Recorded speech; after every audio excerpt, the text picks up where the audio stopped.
So what we're going to go through today is the regulation setting process. And then we'll look at the hunt season proposals with some additional information. And then finally move on to some of the Northwest specific proposals and other information that you may want to know. And then we'll get into a few things that you should know that are going on within the agency. And then we'll get to the question and answer session for everyone. And for this slideshow presentation, it's mostly highlights. I'm not going to dwell on a whole lot of stuff because you've taken time out of your busy night to join us. And I'm sure you probably have some questions, and we'd like to spend, I think, most of our time having a good discussion with everyone. So with that, we'll get started with the regulation setting process. And right now we're on the top line having our July public meetings. Again, this is for the Northwest region. Once we get all of our information pulled together, the commission will be adopting the 2025 big game regulations in September. That meeting will occur in the Dalles. You can attend those in person. They also have a virtual option for people to attend. So look for that if that's of interest to you. And if you do want to testify with some of your comments, whether they're from today or they come up in the meantime, you do need to sign up in advance. So just be aware of that. You can also submit your comments. You can see there to the ODFW Commission at odfw.oregon.gov. And I'll leave this slide up. If you don't want to write things down, if you got a phone, take a picture of the screen and then you don't have to write it down. That's always fun. Chris, I'm gonna pause right there. We've got a comment in the chat asking if there's a slideshow supposed to be playing. I know that we can see the slides, but could we get some verification from other attendees if they can see the slideshow or not? You can put your answer in the chat. I can see it. Okay. I can see it as well. Okay, thank you. It looks like it might just be a problem on one person's end. I'd suggest maybe exiting the meeting and coming back, and that might fix things. Well, that's good news. I'm terrible with these online things, so I thought maybe I did something stupid. I'll give that individual a chance to log back on here. And we do, as you can see from this particular slide, we have been setting our regulations, a year in advance. So these meetings are pretty important to get input on, but don't feel you have to wait for one of these public meetings at any time of the year. If you've got something to ask about or an idea, call your local ODFW office or email the commission and, get that out there, that this doesn't have to be a one time in a year thing, that this can occur at any time. So let's move on here.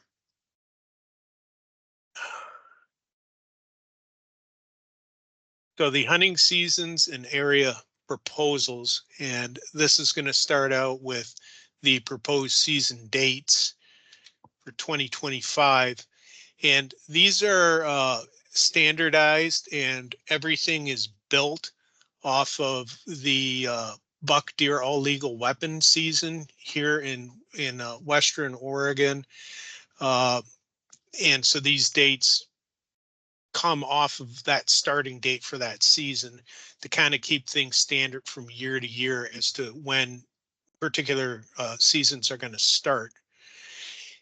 And if you'll notice here, the date is shifted, and we're starting to shift a day earlier every year, and that's a result of the calendar shift, and we will continue on that trend, for several seasons here. Last year the seasons went pretty late, and that's the latest they're going to go, and now we're starting to move back, and when we hit that next calendar shift, then we'll reset, and they'll go into a later starting and later ending date.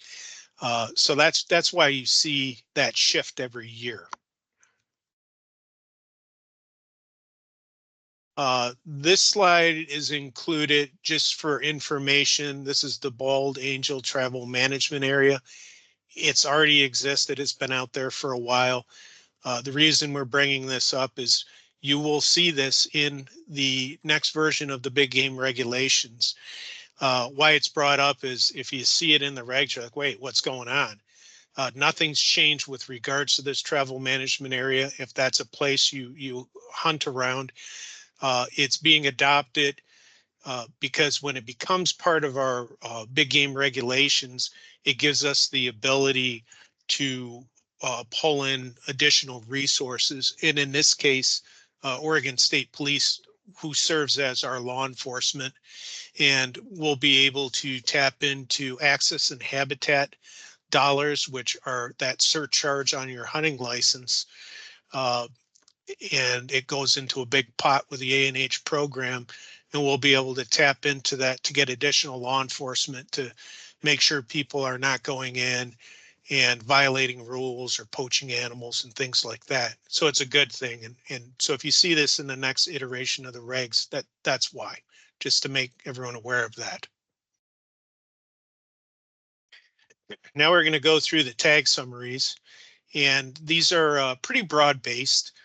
We can get into specifics if you have specific questions, and if they're East Side questions, we'll do the best we can on answering those. Some of those we may have to refer you to a district where that occurs for more specific information, but we'll take those as they come.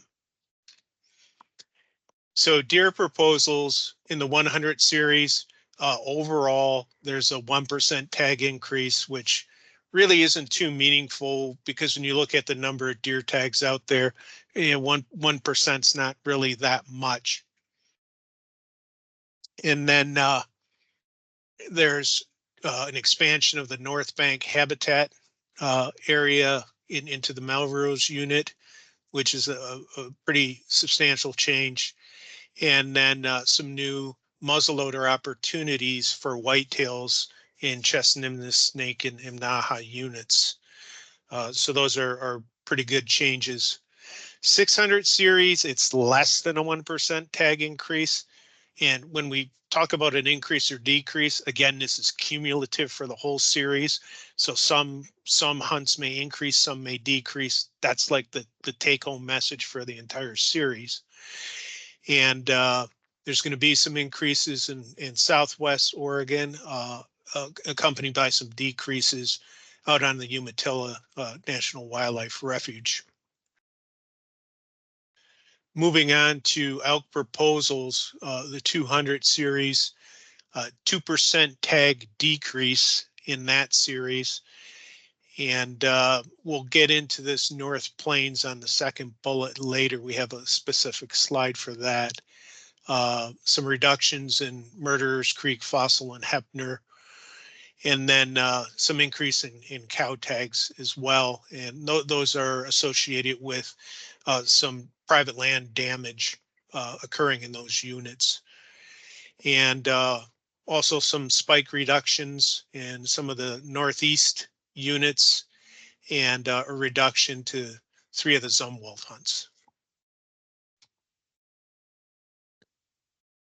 Pronghorns, and with these numbers for pronghorn, bighorn, and goats, of course, there's not a lot of tags. So, little increases can be meaningful. They're usually just a handful of tags. So 1% tag reduction overall. That's in the Ochco and Steens Mountain units, or hunts rather. And for bighorn, 11% tag increase. Again, there's not a whole lot of bighorn tags, so that's not like it's going to increase anyone's chance significantly of drawing a bighorn tag. No changes for Rocky Mountains, so we're talking California. And decrease in the Warner, and increase in a few of the ram hunts and a couple of the ewe hunts. And then there's a new rotation hunt in the Wanaha, and it says 3-year rotation, and that's the Confederate tribes of Umatilla and then the other half goes into Washington state management. There's a little bit of overlap there between the states. Moving on to mountain goats, 10% tag increase. We'll see that in the south wall of mountains. And then there is a new Central Cascade hunt, and we'll be talking about that when we get into the Northwest specific changes. So that's pretty exciting.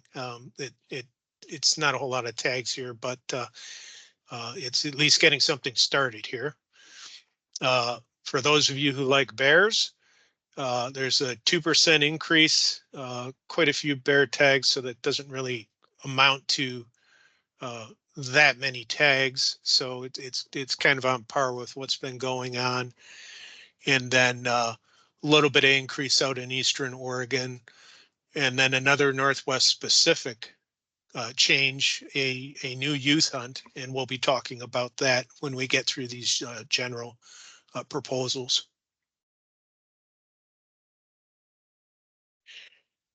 This is a summary of the tag proposals, of course, the species in the left-hand column, and then we're looking at what we had in 2024, which is now, and then what's being proposed for the next hunt season, and the percent change.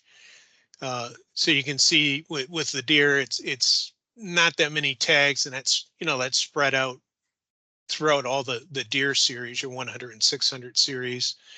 The elk, it's again not a whole lot, and pronghorn, same thing. Bighorn, that's a handful of more tags, so that's kind of nice, especially given some of the issues surrounding bighorn management with especially the pneumonia, which can really devastate your lamb crops. And goats, pretty insignificant, but not too many tags. And then bears, again, quite a few tags, relatively the same, with a 2% increase. Overall, across all the species, we're looking at a decrease of less than 1%. Now we're going to get into the section where we talk about specific changes in the Northwest region here, and we'll kind of go back and forth. I'm going to be passing this over to the appropriate wildlife biologist managing that area. And I believe this is Ben. Is this one yours? Yep, this one's mine. Hey everyone, I'm Ben Kate, District Wildlife Bio for the coastal units of the North Willamette Watershed District. So I have the Eastern Trask, the Scappoose, part of the Willamette. So the two notable changes we had this year for those couple areas was a change in the North Plains antlerless elk hunt. And this change was basically consolidating these 4 controlled hunts that are 211A1, A2, A3, and A4 into one single hunt that is kind of the longest duration, December 1 through March 31. And the reason for this change was it now overlaps as of this year with the general season antlerless elk damage hunt boundary. So part of this controlled hunt now is overlapping with that boundary. And so reducing the tags by a small number and consolidating these, which the original intent of this hunt was to address elk damage on private property. And so now part of that is being met with that general season. And the second change that we made was with youth doe tags. So our 600 series hunt, the 614 T2 hunt, which is the Upper Tualatin Trask youth hunt, was canceled, and that was due to Stimson Timber Company being the primary landowner in that area, was canceling or pulling out of a travel management area that they've been in, and requested this hunt either be changed, reduced, or canceled. And so what we did was cancel the number of tags that were in that small sort of postage stamp youth hunt and increased the number of youth tags for the unit-wide 600 series hunt by the same amount. So we weren't taking any opportunity away from youth. And those are kind of the two notable changes for controlled hunts for the North Willamette watershed. And that's it for me. Okay, thank you, Ben. We'll move to the next slide. And I believe this one goes to Jason Kirshner out of Newport. Yes, thanks, Chris. This hunt intends to provide a youth bear hunt opportunity on the west side of the state. The Alsea Stott, the 717A, is currently difficult to draw and takes 2 or more preference points. We looked at the east side hunts with similar spring hunt sizes and draw on odds, and this hunt proposal is consistent with those hunts and tag numbers. It would also allow the youth to participate in this hunt with an adult to learn about bear hunting. It would also provide West Side youth with a closer opportunity to hunt from home for those who cannot travel to the East Side hunts. This would also free up some tags for adults in the regular 717A hunt. About 50 to 57 youth apply a year to the 717A hunt. So having an adjusted tag number hit that 55 mark would be recommended for the first year of the hunt. We've been utilizing our 2012 bear management plan and looking at our sex and age characteristics in the population. We're hitting the good sustainability marks for stable bear populations. This hunt would match the boundary of the 717A hunt. We're looking for about 55 tags, and the open season dates would match the regular spring hunt. So that's our proposal for here for a good youth bear hunt opportunity. That's all I got. Great. Thank you, Jason. Moving on to our next proposal, and I guess I'll take this one because we didn't decide who was going to take it. The Central Cascades Mountain Goat proposal. This would be a new hunt, 916 alpha, one animal. Those are the proposed season dates. And this will alternate years with the Confederate tribes of the Warm Springs. And that's the area where, we are trying to get goats back in the Cascades, and there are a lot of problems with issues putting them back in there. And we ended up collaborating with the Warm Springs, and they said, hey, we'll take goats. And so that's where this all began. They've been out there for a number of years. They're holding their own and increasing. So, this provides another opportunity, and, it's closer here to the west side. So that's kind of exciting. And the boundary for this hunt would be the Mount Jefferson Wilderness. So some pretty rugged country, but yeah, if you want to go goat hunting, you're going to have to deal with that. And so next up, we're going to go to Charlie Chamberlain out of Tillamook. In the Tillamook district, we didn't have very many changes this year. So we're looking at, in the 200 series, a central trask reduction in both of those seasons from 15 to 10. The reason for that is over the past 3 years, we've seen ratios in the central trask specifically kind of dropping. So could be due to a number of factors. There's a lot of recreation in that year round, which could be reducing some survivability. So we're just looking at ways to help those ratios come back. And then in the 600 series, we're going to reduce tags in the Wilson and Trask antlerless deer hunts. So we entered into a deer study about 10 years ago now with the goal of trying to maximize opportunity for antlerless deer tags.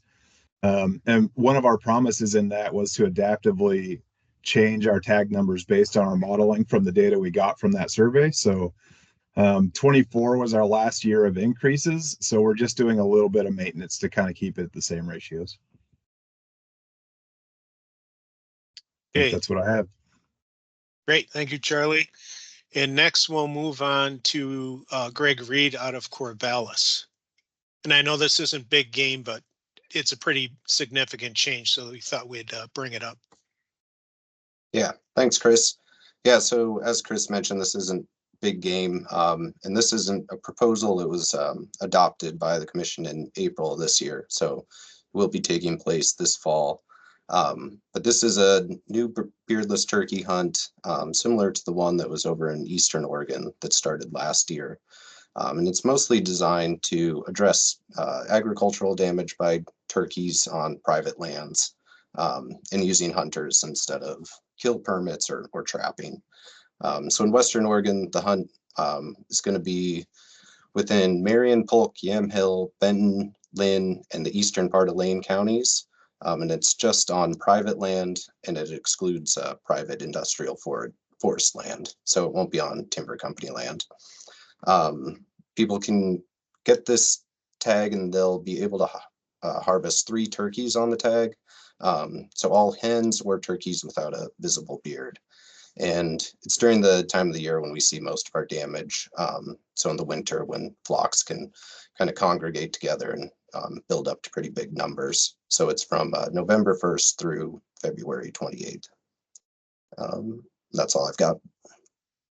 Okay, thank you, Greg. Next, we'll move on to more statewide premium hunts. No changes. That's probably going to be consistent from year to year. So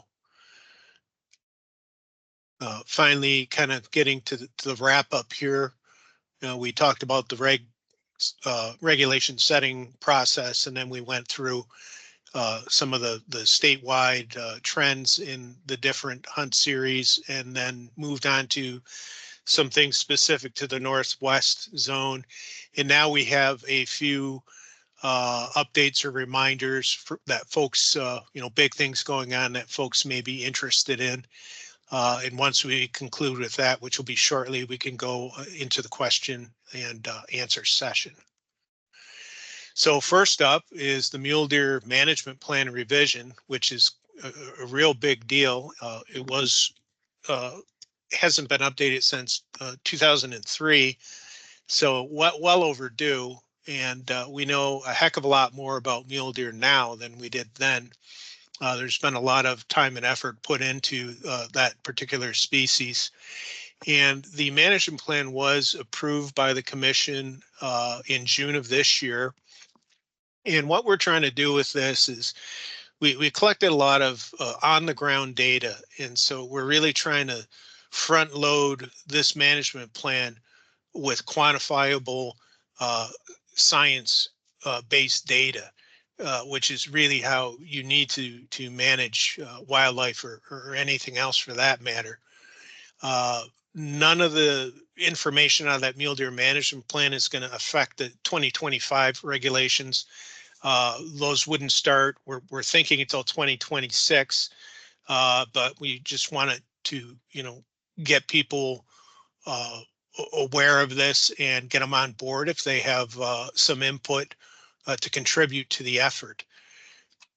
And basically what we're looking at here is in the past, mule deer were managed like a lot of our other species by wildlife management unit. And of course, mule deer are migratory, occupying a winter range, a summer range, and various migration corridors, which are learned from the matriarchs within the herd unit. And so they don't follow our wildlife management units. And so as you can see on that map, these represent thousands, literally thousands of GPS obtained points from radio collared mule deer that our Eastern Oregon staff has been involved with for quite a few years. And basically it shows us where they're summering, where they're wintering, what those migration routes look like. And this is going to change our management to managing herds based on their biological range and not some hand-drawn wildlife management unit on the map. And so that's a really, I think, a big step and a positive step in the direction of trying to recover our mule deer herds, which are declining all over the western U.S., not just here in Oregon. And that'll help us with our population management objectives as well as buck ratios, because you can have some deer that live part in one wildlife management unit, part in another, and they go different ways when they go to winter range or summer range. So that this will give us a better handle on what's happening with that group, since mule deer have a extremely high fidelity to their summer, winter ranges and migration corridors. So this is pretty exciting, and they're still working on getting this pulled together. So put some thought into it. Your input is certainly welcomed and will be appreciated. Chronic wasting disease. You probably all have heard we had it really close to the border coming out of Idaho, and they had multiple animals with it. And then earlier this summer, it was detected in California in 2 different locations, pretty far south from the Oregon border, but popping up in 2 different locations. It probably had been there for a while before they detected it. Unless chronic wasting disease is rampant in an area, the detection rates are very, very low. And we're talking, you gotta sample 20, 30,000 animals for about a 1% detection rate. Now that increases if you have animals that are exhibiting clinical symptoms of chronic wasting disease. Now, you've probably heard the zombie deer, where they're just kind of standing there, they're walking around in circles, their ears are drooping, there's something off with them. If you see that, report that to your either our wildlife health and population lab, which is in Corvallis, or to your local district ODFW office. I will say there's a lot of other things that can afflict deer, that and elk and moose, which I'll get chronic wasting disease, that have similar clinical symptoms. You can have a brain tumor or a head trauma. There's a bunch of things, but we'd rather know about it and take a look and say, yeah, it's not chronic wasting disease, than, not get the information at all. On this call, you're talking to all the, district wildlife biologists here in the Northwest region. Our staff is really low. We need your eyes and ears in the field. We got to work together. We don't know if we have CWD in Oregon yet. It's certainly possible, and we haven't detected it. So your help and participation in sampling is very important. So if you do get deer or elk, bring them in to a check station, bring them into a district office. Let us pull a couple lymph nodes and a tooth for aging, the lymph nodes and the brain stem we use to test for the chronic wasting disease. It's important to us. It's important to the hunting community, and to everyone in the state, because whether you're a hunter or just like viewing wildlife, this is a devastating condition, and we want to get on top of it so we can try to do something to control it. And then finally here, we're all hunters here. Maybe there's some non-hunters on the call, and that's great. But regardless whether you hunt or not, none of us like poachers. They're stealing from everyone else, whether you're interested in hunting or wildlife viewing, or just feeling at peace knowing there's animals out there. Poachers take animals illegally. They take them out of season. They take animals that they have no business taking, whether it's a male or a female or offspring. We need to crack down on these people. And, we have a anti-poaching campaign that's been launched. It's really good to participate in that. There's the tip number. You'll see it in the regulations. And, you see somebody that's poaching, turn them in. Let's be done with these people and make them pay the price for it. And at this point, we will conclude this slide presentation and open things up for questions and discussions. And I think, Beth, for those of you who came in a little late, we're going to have some questions that were put in the chat that we'll answer. And then there's on your screen, there's a little hand raised up and it says raise underneath, and you press that and it'll order those hands in order of who raised them first, and we can go through and get to everybody and get your questions answered or have a a good discussion. So thank you for your patience getting to this portion, and I will stop sharing my screen now. Thanks, Chris. So in the chat, looks like we've got a few questions, and we'll start with the first one is from Dale Webb, who asked, when are herd composition counts going to be updated? Hard to understand changes when we can't see the data.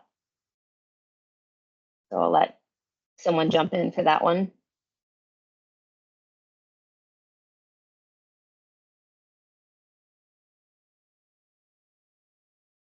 Okay, Dale, this is Chris out of Springfield. When you say update it, then go ahead and unmute. It'd be easier than typing. What exactly do you mean by update it?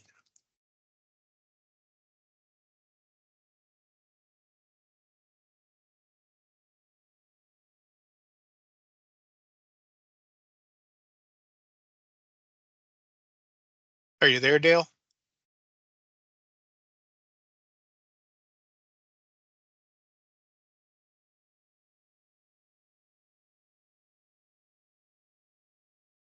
I see Dale still in the attendees list, so maybe we'll just go on down the list and come back to Dale. He put a message in the chat there, Beth. He said the last year's data should have been out by now. Yeah, I haven't checked the numbers recently. If the new numbers aren't out there, one reason that could be is because the position that generally updates those numbers is currently vacant. They're filling it at this moment. So that might be one potential explanation if those numbers aren't already out.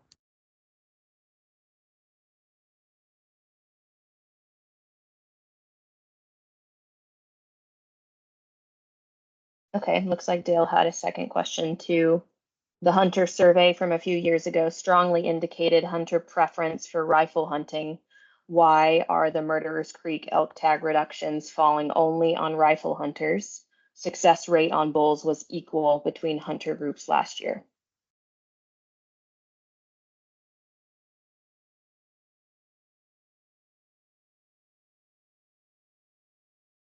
Yeah, and this is Chris. I'll take a stab at that.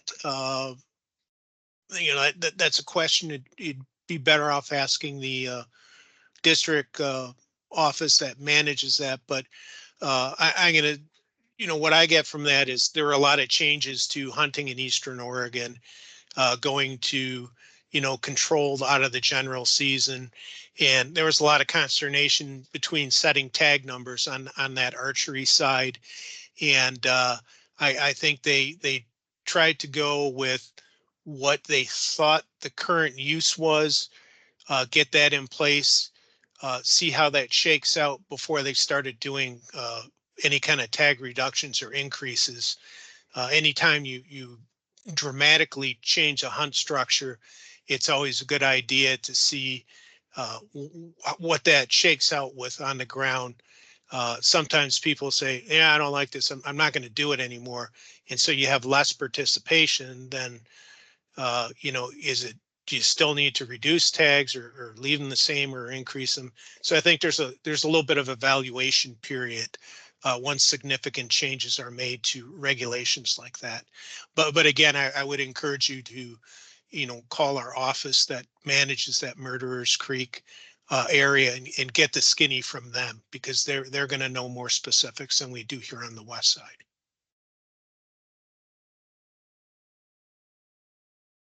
I will just hop in, kind kind of, I agree with Chris. It'd probably be best to talk to the district that manages Murderers Creek, but it does look like there is a proposal to reduce the archery tags as well as any illegal weapon. For archery, the proposal is to go from 1,030 down to 930. So I think generally speaking, going forward, the agency is trying to, if there is a reduction in any illegal weapon tags, trying to pair that with a reduction or increase in the archery tags. I'm trying to match those two going forward.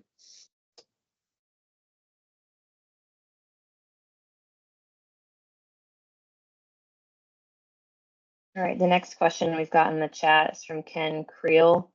Why does sheep and goat not require preference points like other hunts?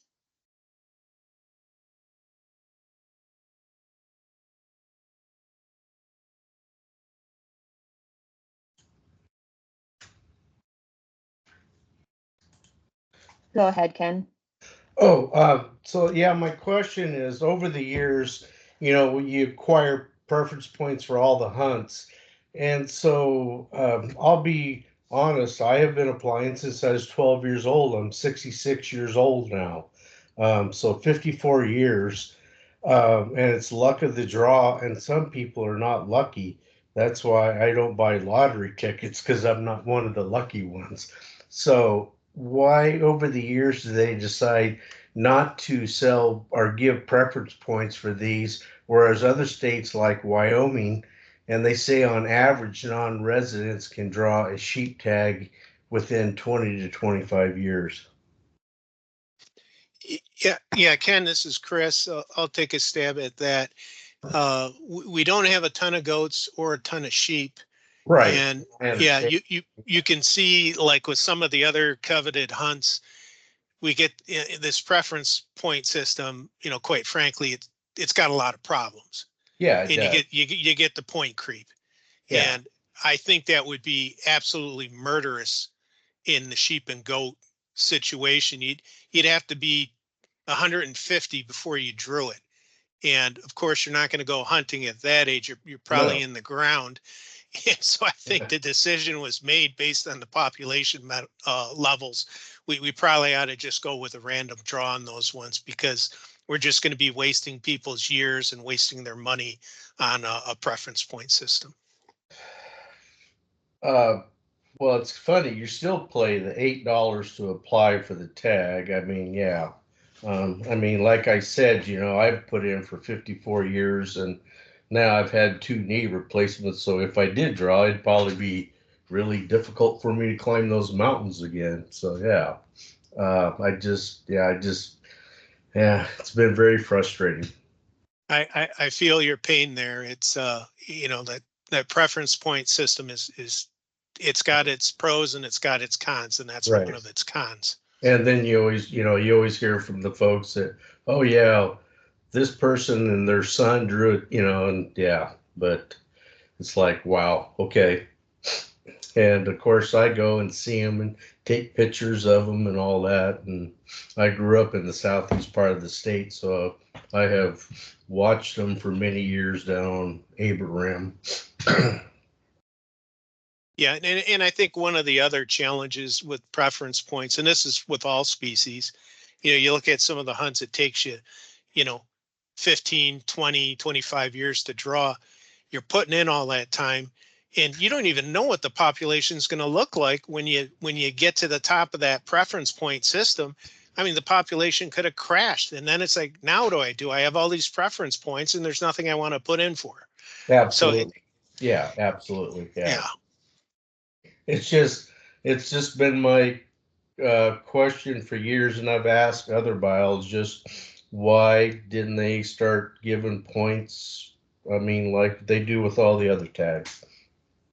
Yeah. And other states like Wyoming, they sell the preference points, and that's another way to make a little more income. Yeah. But yeah, and that's been brought up here, and we haven't gone there because we don't want to give an unfair advantage to people who have more money. Right. Right. You know, and Right. of course that comes when we're ready to propose a fee increase. So Right. Yeah. All right, we've got another question in the chat. So we'll cover that one and then we'll go to the two hands that are raised. We'll go to Stephen and then Kelly. So to start, it's another question from Dale. For the Wilson unit antlerless reductions, are we actually to a point we can see herd populations genetic testing in parentheses? So we're still modeling based on the TRAS data that we got with the deer study. So what that gave us was actual survivability rates for fawns and does and bucks based on our collaring effort. So when we did that, it narrowed our confidence intervals and allowed us to get a better population estimate. We have had scat dogs collecting stuff in the Wilson and Saddle Mountain. I think they might have done the Trask as well. And that part of the reason for that was genetic testing. So we're still waiting on analysis back for that, but it is coming.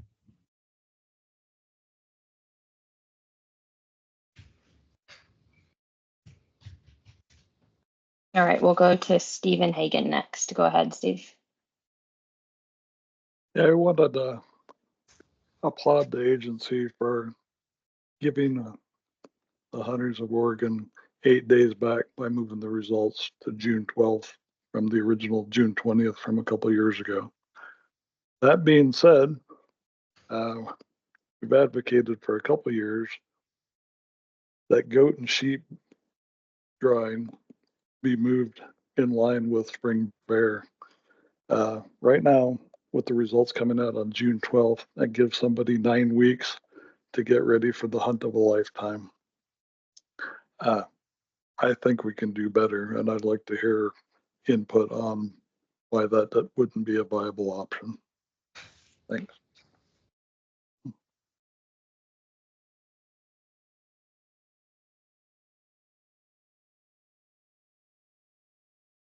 well, this is Chris again. I think that that's something where Dave will capture in our notes and we'll pass that on.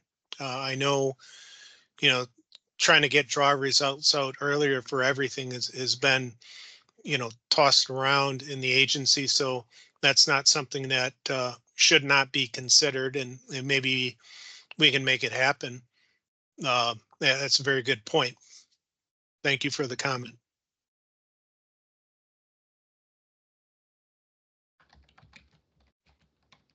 All right, we'll go to Kelly next. Hi there. I'm Kelly Peterson. I am here. I am the Oregon State Director for the Humane Society of the United States. First, I want to say I'm grateful for the collaboration that we have with ODFW, with your agency, and appreciated working together. I wanted to tune in here. I was surprised to hear that, if I'm not mistaken, that we're proposing a youth spring bear hunt as something that's exciting and for close by for hunting opportunities. And I'm wondering, is this something new? I know Washington recently ended spring bear hunting in 2022. So Oregon's just one of 7 states that allows spring bear hunting. So I won't go on the reasons why and some feelings around it, but I just wanted to ask that question here to get a little bit more clarification. So thank you.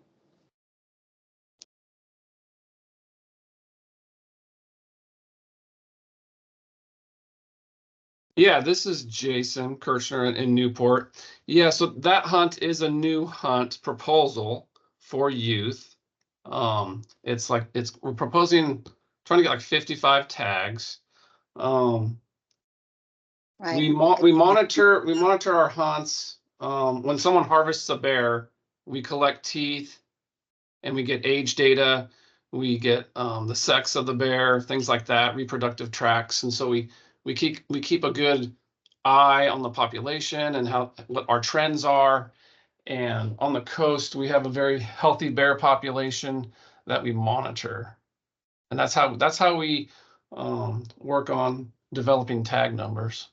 Okay, but it's a spring bear hunt, which, you know, that does occur when bears are malnourished after winter, making them less likely to escape and kind of stacking the deck unfairly against the bear. So I just wonder if there's other options. I wouldn't call that fair chase hunting. So I just wanted to say that here, and I've submitted my comments for your consideration. I do hear you that you're proposing that for consideration.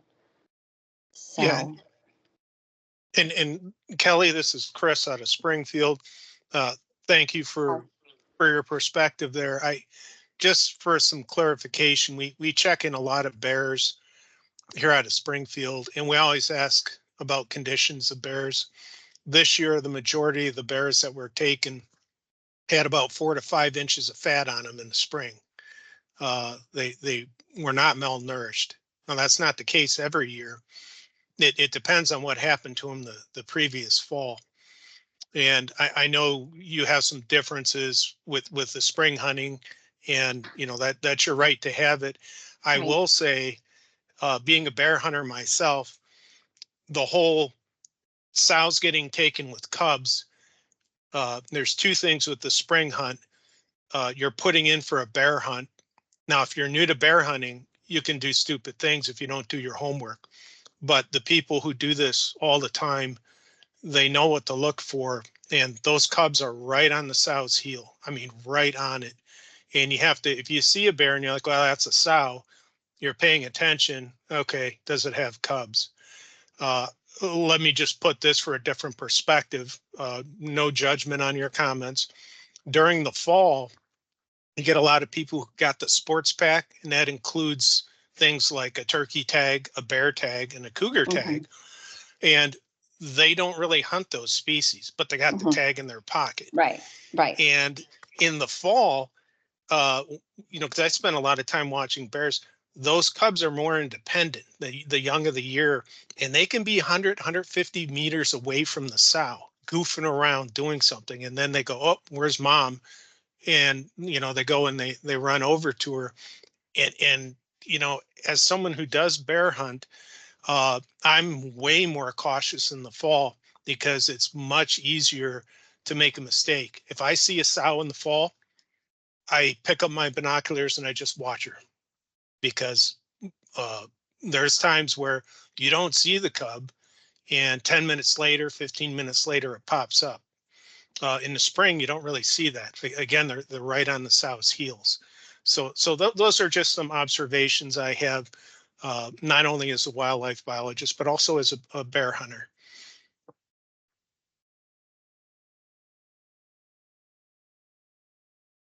Thank you both.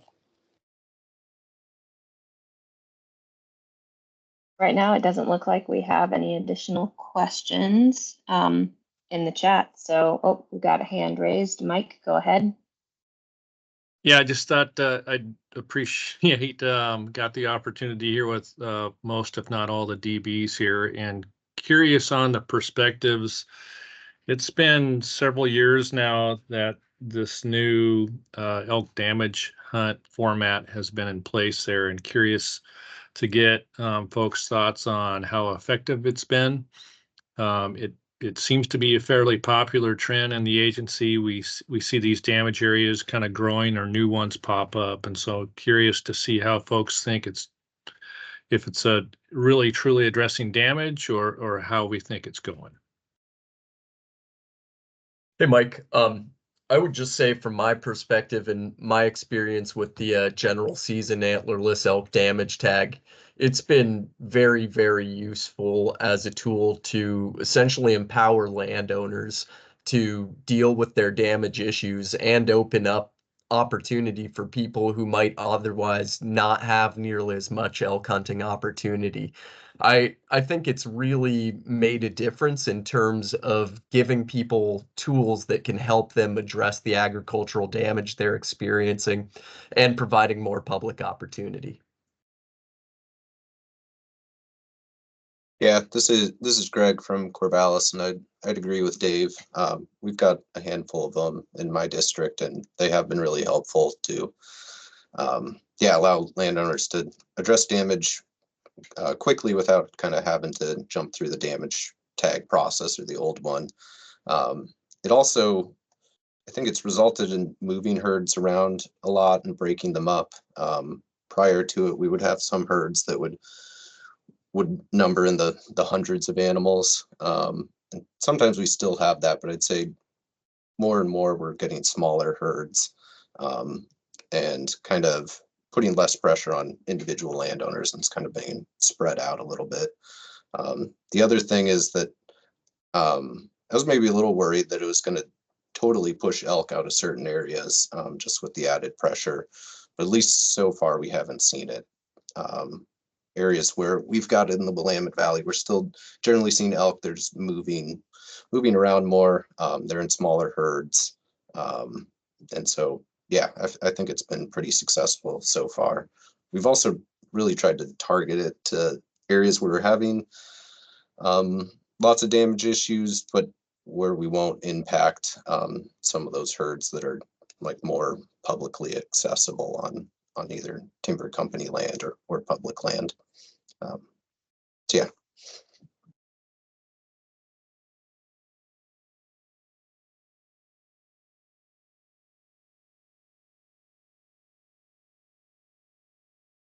All right, any final questions?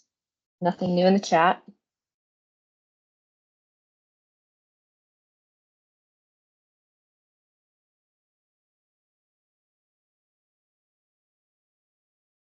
It doesn't look like it. Are there any final comments from the bios before we end the meeting? Yeah, this is Chris Yee out of Springfield. First of all, I want to thank everyone for taking the time out of their busy schedule to attend these meetings. These are getting recorded, so if you know someone who wanted to participate and they had some other obligation, they will have the opportunity to log on and watch the recording. And if they have questions, because it's a recording, they can always call their district office or submit a comment to the agency, and get it addressed that way, whether it's a comment or a question. And they can do so for all the other regional meetings. If you saw in the news release there, if they were interested in attending more than one and they weren't able to get to those. And secondly, does anyone have any comments about online meetings? If you saw the news release, you probably saw my district, Springfield, is the only one holding an in-person meeting because the local hunters in my area said, we don't like the online meetings. I don't want to do it.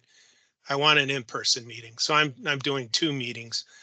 What's everyone else's thought? I can't believe the people in this area are the only ones who also prefer a face-to-face format and something that's not being recorded. So if you have any comments on that, I'd like to hear it.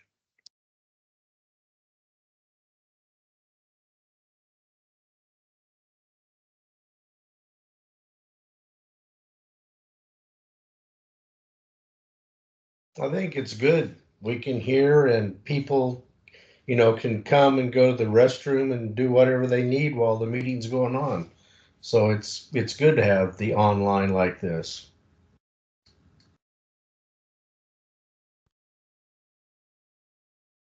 Thank you, Ken. Anyone else?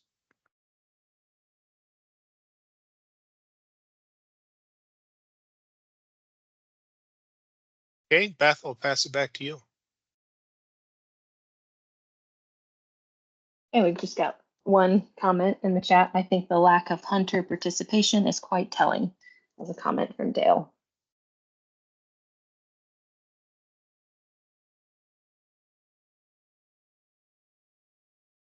Yeah, I think this might wrap things up. So unless there's anything else, I think we can adjourn.